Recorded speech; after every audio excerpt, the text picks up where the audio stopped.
This video is a short explanation of fetal circulation. So let's start at the placenta. The placenta is the site of oxygenation for the fetus. Gas and nutrient exchange occurs via diffusion. And remember, maternal and fetal blood do not mix. In the cord, there is one umbilical vein which carries oxygenated blood and nutrients to the fetus. And there are two umbilical arteries which carry deoxygenated blood and waste away from the fetus back to the maternal circulation.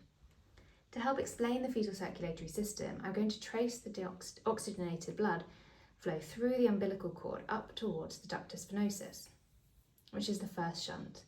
The ductus venosus enables most of this oxygenated blood to bypass the liver from the umbilical vein to enter the inferior vena cava.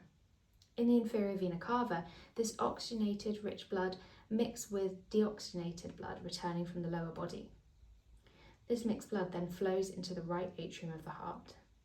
Here's where the second shunt, the foramen ovale, comes into play.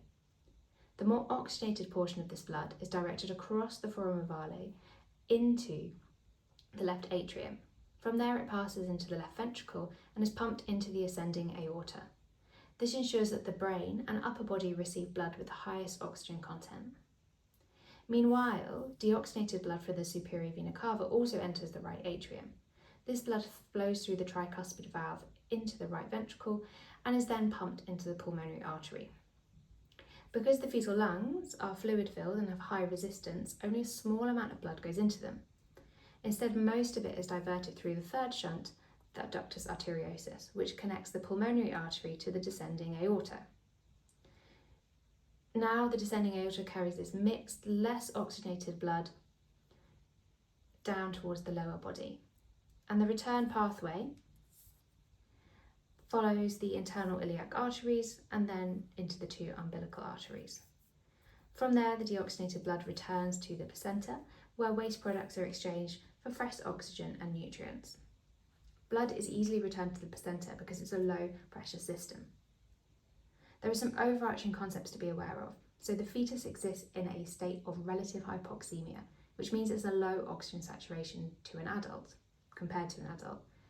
Tissue hypoxia, however, is avoided because fetal hemoglobin has a very high affinity for oxygen. The clinical rationale for knowing fetal circulation is because it helps to explain the mechanisms for transition to newborn life. Pressure changes from the first breath and cord clamping close the three shunts in the circulatory system.